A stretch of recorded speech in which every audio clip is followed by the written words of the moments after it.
ختلی کے ہاتھ پر بیعت کی جو شام میں رہتے تھے اور اپنے زمانے کے مشہور پیشوائے طریقہ تھے۔ سلسلہ جنیدیہ کے بارے میں آپ نے لکھا ہے کہ ہمارے تمام شیوخ و اکابرین سلسلہ جنیدیہ سے منسلک ہیں اور یہ طریقہ بڑا مشہور ہے۔ آپ نے ان کی زیر نگرانی سلوک کی منازل طے کی۔ سلسلہ بیعت آپ کے سلسلہ طریقت یوں ہے: آپ مرید ہیں حضرت ابو الفضل بن حسن کے، وہ مرید ہیں حضرت شیخ ابو الحسن علی حسری کے، وہ مرید ہیں حضرت شیخ ابو بکر شبلی کے، اور وہ مرید آگے ہیں حضرت جنید بغدادی کے، وہ مرید ہیں حضرت سعید سری سکتی کے، اور وہ آگے مزید مرید ہیں حضرت معروف کرکھی کے، اور حضرت معروف کرکھی مرید ہیں حضرت داؤد تائی کے، اور وہ حضرت حبیب اجمی کے مرید ہیں، اور حضرت حبیب اجمی حضرت خواجہ حسن بصری کے مرید ہیں، اور حضرت حسن بصری حضرت علی رضی اللہ تعالیٰ عنہ کے۔ معزز ناظرین، آپ نے اپنی زندگی کا کچھ حصہ اپنے مرشد حضرت ابو الفضل کے صحبت میں گزارا۔ اس صحبت سے آپ کو معرفت حاصل ہوئی۔ آپ کے مرشد باشرح صوفی تھے، پابند صوم و صلاۃ تھے۔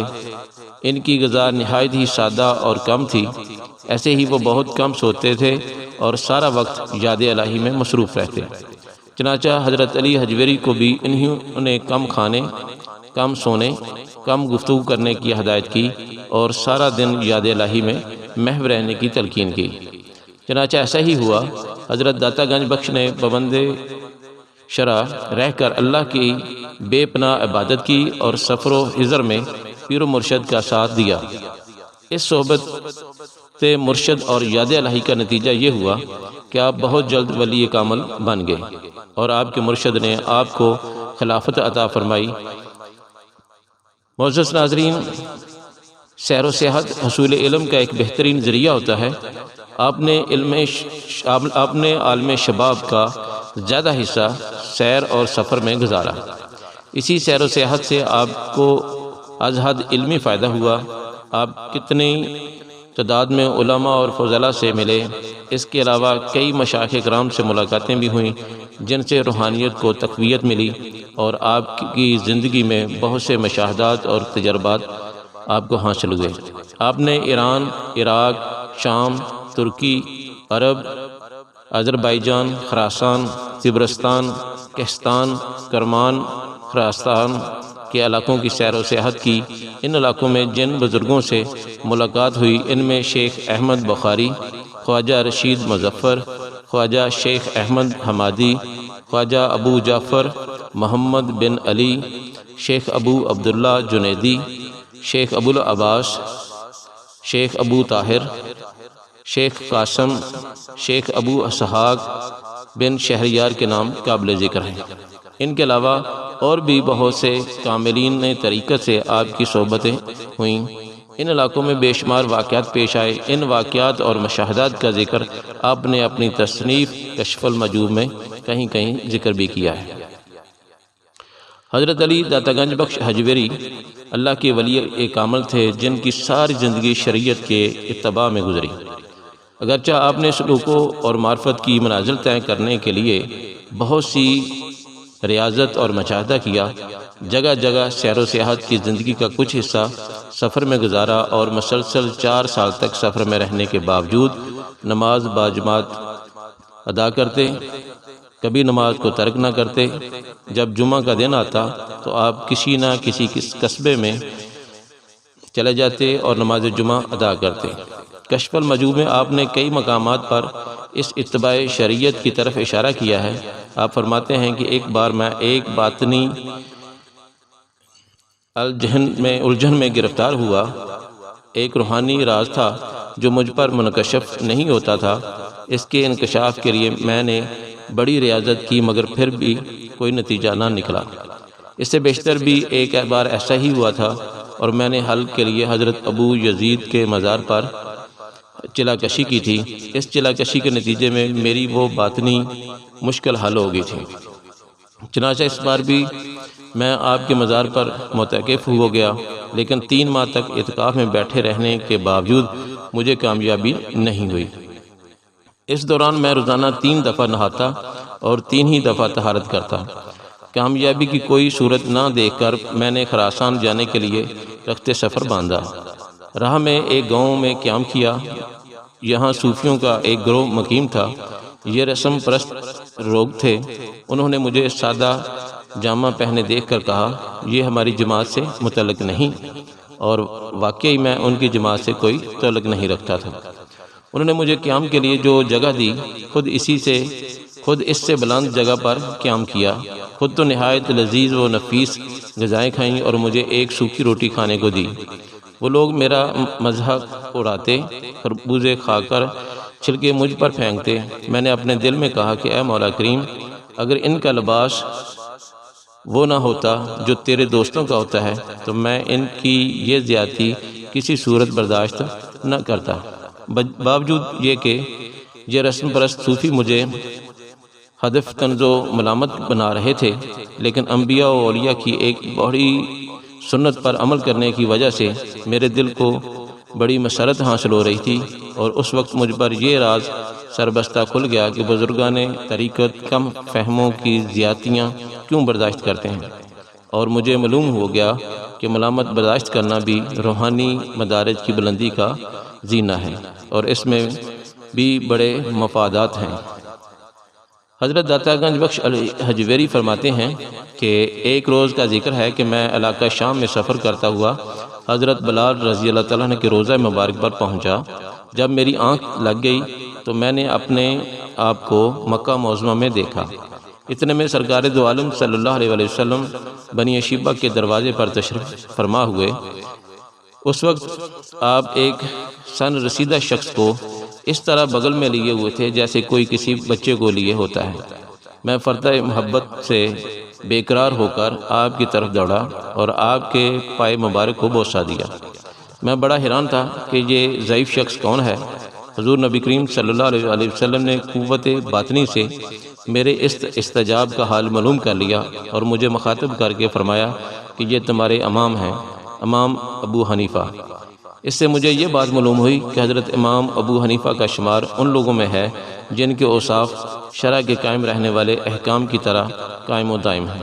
یہی وجہ ہے کہ حضور صلی اللہ علیہ وسلم ان سے اس قدر محبت فرماتے ہیں، اور حضور صلی اللہ علیہ وسلم کو ان سے ربط و محبت ہے۔ اس سے یہ نتیجہ نکلتا ہے کہ جس طرح آپ صلی اللہ علیہ وسلم سے خطا ممکن نہیں، اسی طرح حضرت امام ابو حنیفہ سے بھی خطا کا صدور نہیں ہو سکتا۔ یہ نکتہ لطیف ہے جسے صرف وہی لوگ سمجھ سکتے ہیں جو اللہ تعالیٰ سے تعلق رکھتے ہیں۔ قیام عراق کے زمانے میں آپ فرماتے ہیں کہ میں نے بہت کشادہ دستی سے کام لینا شروع کر دیا۔ اس کا نتیجہ یہ ہوا کہ میں قرض کے بوجھ تلے دب گیا۔ ہوتا یہ تھا کہ جب کسی کو کوئی ضرورت پیش آتی وہ مجھے سے طالب امداد ہوتا اور میں کسی نہ کسی صورت اس کی مدد کرتا۔ اس طرح لوگوں کے مطالبات روز بروز بڑھنے لگے اور قرض خواہوں نے الگ تنگ کرنا شروع کر دیا۔ عراق کے ایک سردار نے جو میرے اس حال سے واقف تھا مجھے لکھا کہ تو نے جو طریقہ کار اختیار کیا ہے اس سے پیدا شدہ پریشانیاں عبادت اور ذکر الہی میں خلل پیدا کرتی ہیں۔ یوں اندھا دھند روپیہ خرچ کرنا اچھا نہیں ہے۔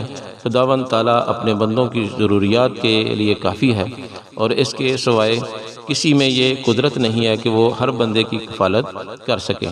میں نے اس نیک دل سردار کی اس پر حکمت بات کو گھرا میں باندھ لیا اور اس تنگی سے چھٹکارا حاصل کیا۔ حضرت داتا گنج بخش نے حصول معرفت کی خاطر بے حد ریاضت و عبادت کی، صوف کا لباس پہنا، رضا الہی اور علم کی لیے در بدر کی خاک چھانی، حب الہی میں فقر و فاقہ کیا، عشق حقیقی خاطر صبر و ضبط سے کام لیا، حتیٰ کہ ایک روز آیا کہ اللہ نے ان پر مہربان ہوا اور تکمیل معرفت ہوئی، اور وہ وقت آ گیا کہ آپ کے ظاہری اور باطنی علم سے مخلوق خدا فائدہ اٹھانے لگی، آپ کی صحبت سے فیضیاب ہونے لگے۔ چنانچہ آپ کی مرشد حضرت ابو الفضل بن حسن نے آپ کو حکم دیا کہ تم لاہور روانہ ہو جاؤ اور وہاں جا کر رشد و ہدایت کا فریضہ انجام دو۔ حضرت علی حجویری کے پیر بھائی حضرت ابو الفضل بن حسن کے ایک اور مرید حضرت شاہ حسین زنجانی پہلے سے لاہور میں موجود تھے اور اپنے وقت کے ولی کامل تھے، اس لیے حضرت علی حجویری نے مرشد کے حکم سن کر دریافت کیا کہ پیر و مرشد وہاں تو حضرت حسین زنجانی موجود ہیں اور وہ کتب الاکتاب ہیں، پھر وہاں میری کیا ضرورت ہے؟ حضرت ابو الفضل بن حسن نے فرمایا کہ تمہیں اس سے کیا، تم لاہور روانہ ہو جاؤ۔ مرشد سے لاہور جانے کا حکم ملنے کے بعد آپ مرشد سے رخصت لے کر اپنے وطن غزنی آئے۔ اس زمانے میں غزنی سے لاہور تک کا راستہ کافی دشوار گزار تھا، کیونکہ اس راستے میں شمالی سرحدی علاقہ پڑتا ہے جس کا زیادہ حصہ پہاڑی ہے، چنانچہ آپ 3 آدمیوں کے قافلے کی صورت میں لاہور کی طرف چل دیے۔ آپ کے ساتھ شیخ احمد حمادی اور شیخ ابو سید حجویری تھے۔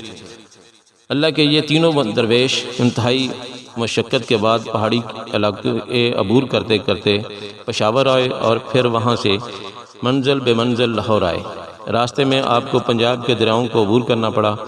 آپ کی لاہور میں آمد کا سن 431 ہجری بمطابق 1048 ہے۔ میرا حسین زنجانی جو لاہور میں پہلے سے موجود تھے، جب آپ لاہور میں تشریف لائے تو اس دروازے پر، جو لاہور کا دروازہ ہے جہاں آپ نے قیام کیا، یہ اس وقت جگہ دریائے راوی کا کنارہ تھا۔ آپ نے یہاں باہر ہی لاہور میں رک کر گزارا کیا۔